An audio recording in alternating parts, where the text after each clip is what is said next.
I have the Galaxy S Fascinate for Verizon, Galaxy S Epic 4G for Sprint, Galaxy S Captivate for AT&T, and the fourth Galaxy S is the Vibrant, which is for T-Mobile, but I don't have it here right now. I want to walk you through a quick difference between these devices. First of all,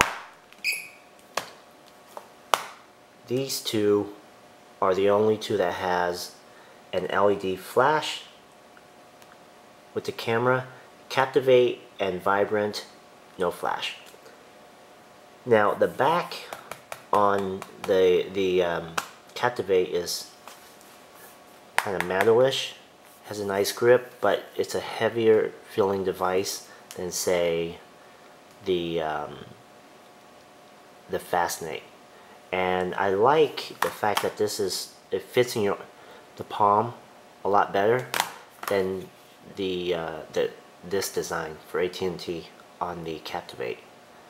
Believe it or not, a flash makes a huge difference. If you watch my video on the review for the Fascinate, you'll see a big difference. Now, the Epic 4G on Sprint is the only one with a front-facing camera. To me, that's not a big deal because I rarely use it. Keyboard, pretty nice. Physical keyboard. This is one of the best physical keyboard I've seen implemented on any slide-up smartphone. Form factor, still very thin, as you can see. I personally prefer the slimness of the Fascinate over the Epic 4G. I just don't have a use for a QWERTY keyboard, physical QWERTY keyboard. So it's really up to you to decide what works best for you. As you can see, it makes a huge difference in thickness. Compared to all three, these two are pretty similar to each other in thickness. Now, how does the Fascinate hold up against these other guys? Excuse me. So you've got the big daddy here, the Droid X. I mean, that's like the mother of all phones, right? It's got a 4.3-inch display.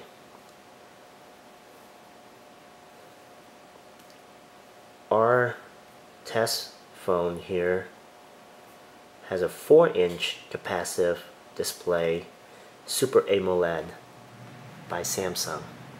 So this is the lowest resolution. Let's see here if we can change the resolution on this guy really quickly. Oops.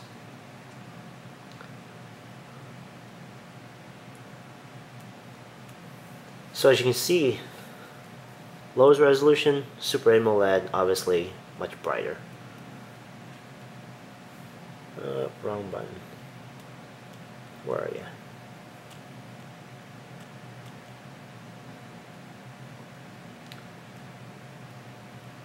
At max, Super AMOLED, still a lot brighter.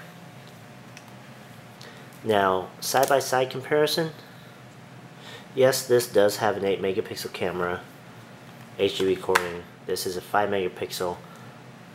Can't really tell the difference in my opinion.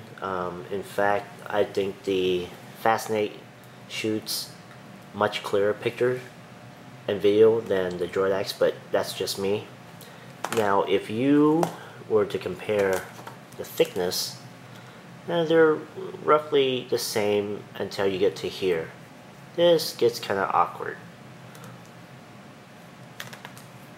Not a whole lot of difference in 4-inch versus 4.3-inch, but as far as size go, the Fascinate feels a lot better in the palm of my hand.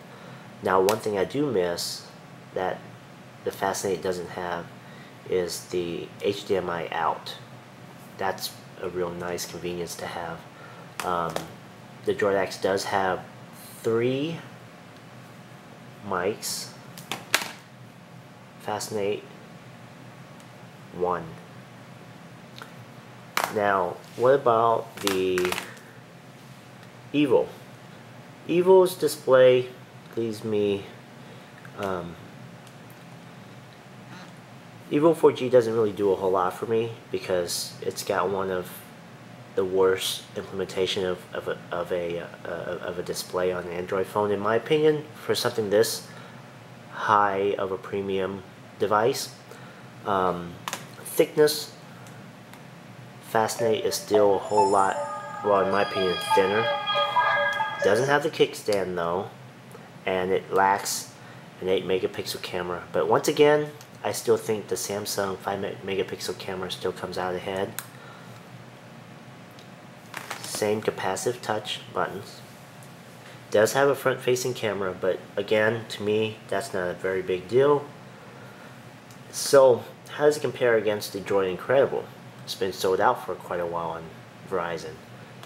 It's also using an AMOLED display, not Super AMOLED display, so Fascinate is still going to be a lot better when it comes to using it outside.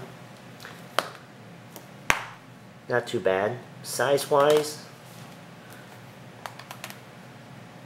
it's a smaller profile, but it's a little bit thicker compared to the Fascinate.